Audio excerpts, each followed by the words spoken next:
What's up everyone, it's Lovenji here, and normally I'd use this segment to describe a little bit about the mission we're about to go into, but instead I wanted to shout out another channel that's dedicated to Populous more so than I am, and that is The Beginning.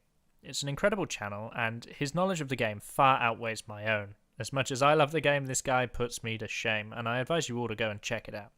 Okay, let's get into the next mission. So, this is Headhunter, and as you can see I am already speeding up to the best of my ability. We're going to be trying to build our tribe up as quickly as possible, and converting as many followers. Now, I'm not going to lie, the way I actually end up completing this mission is not what I wanted to do to complete the mission, and it might become apparent as you watch the way the mission progresses.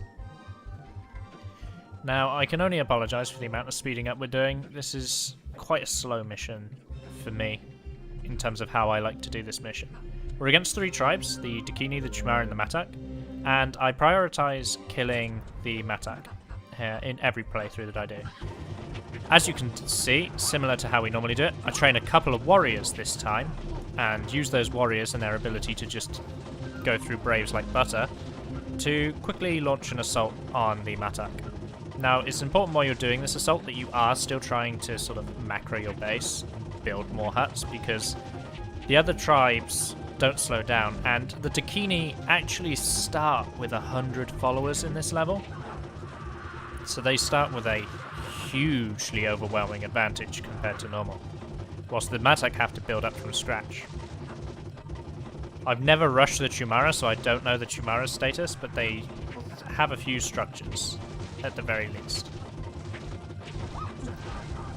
So I spot the Preacher hut, very quick to take that out because Preachers with an unlucky Shaman death would just all but undermine us.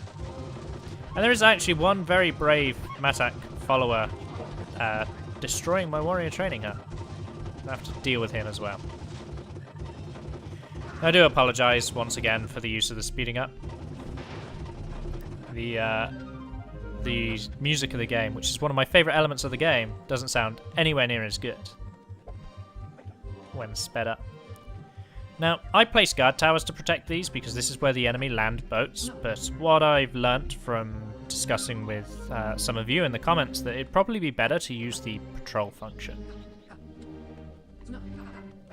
Patrol function would allow you to have a group of fire warriors instead of a single fire warrior in a tower, and that would probably make him far more likely to succeed against stopping the Shaman, because our coasts are going to be constantly attacked by angry landing Shamans.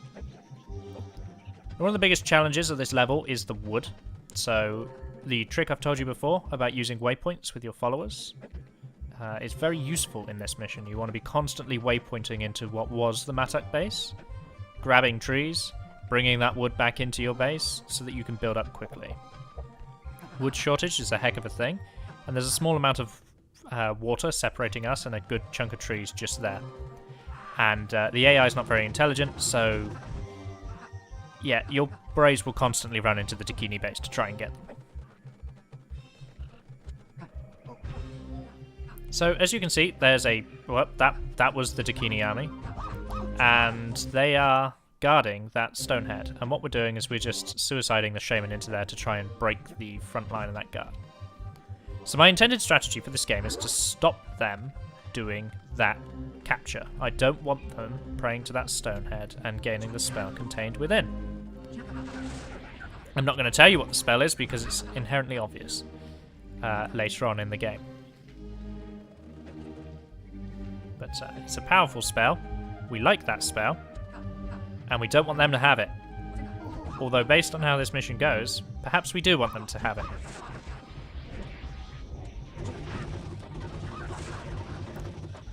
So, I've broken the front line, and one of the key things is the way those patrols work, they never replace the towers, so it makes going past that point much easier in the future. They do replace the followers, but never the towers. So the patrolling followers are really quite easy to deal with the swamp. They don't magical shield them or anything like that, and as you know, swamps do go through magical shields. It just makes approaching the stonehead easier.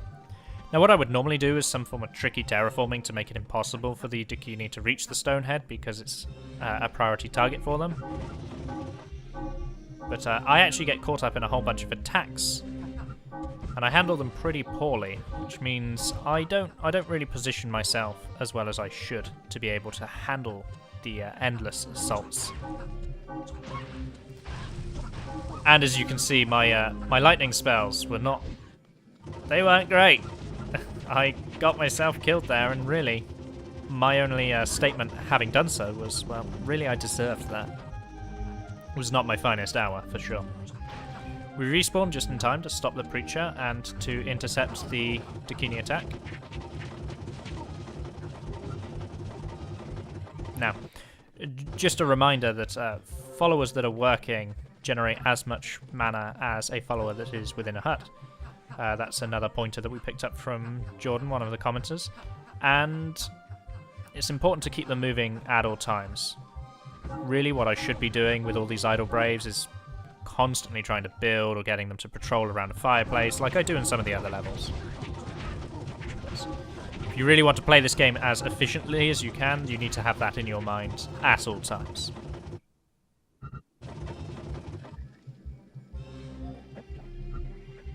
So I don't know, there's something about this mission.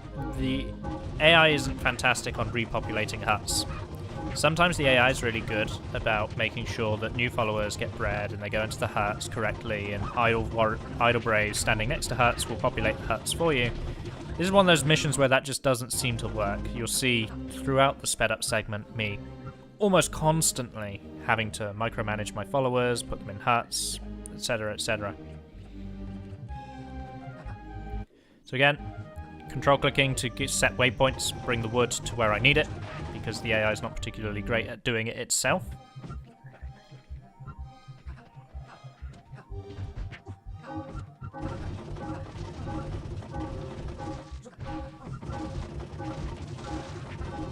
So, as you can see, I've been dealing with non-stop boat attacks, as I forewarned. So perhaps in your patrol you'd want to set up a few fire warriors to kill things, and maybe a single Preacher to just, help hold the land.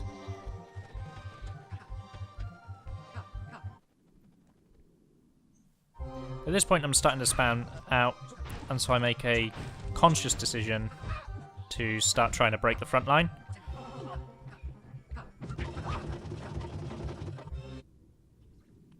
And all I'm trying to do is, I'm not actually trying to get to their base, I'm just trying to get to the Stonehead. Now, of course, that meant I stopped looking at my own tribe for 5 seconds, and in those 5 seconds I was attacked again. I really don't get on with this mission. This is probably my least favourite mission in the game from a perspective of how the mission actually plays. It feels, for me, it's a very stressful experience.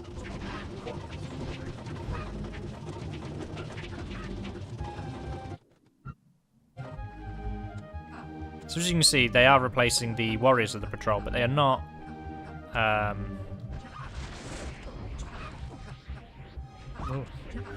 Yeah, they are replacing the warriors of the patrol, but they are not rebuilding the towers, and that's what I'm using to try and allow me to approach the Stonehead.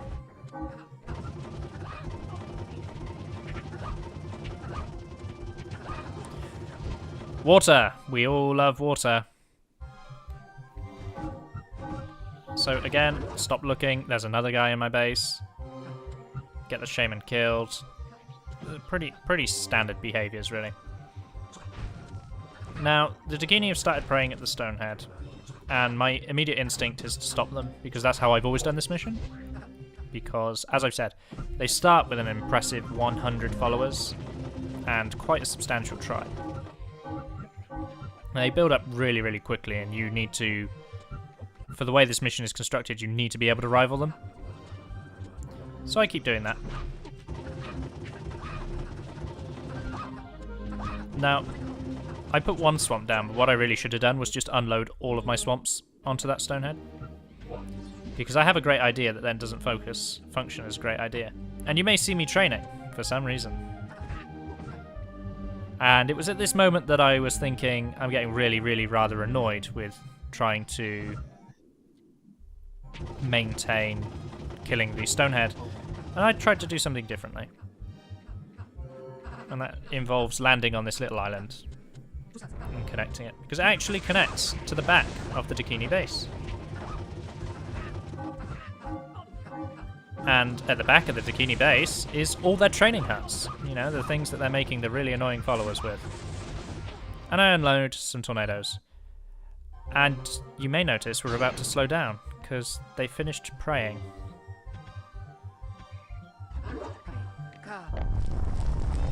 So as you can see, that spell was in fact Armageddon.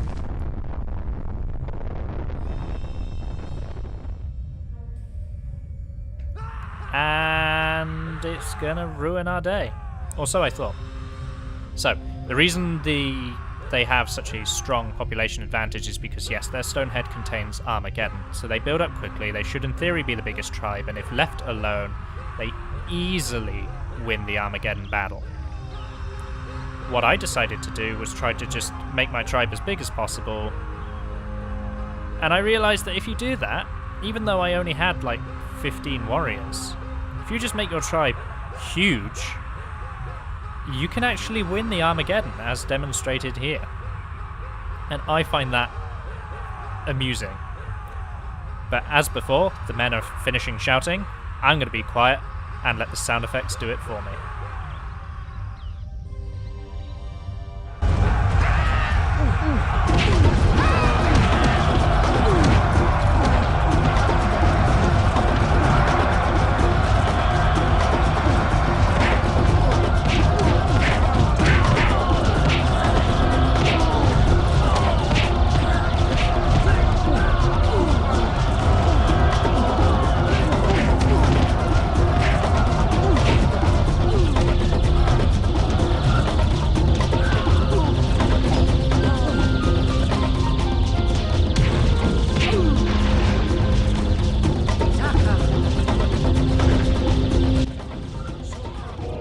And that is this mission. As you can see, the Armageddon spell actually worked out in our favour.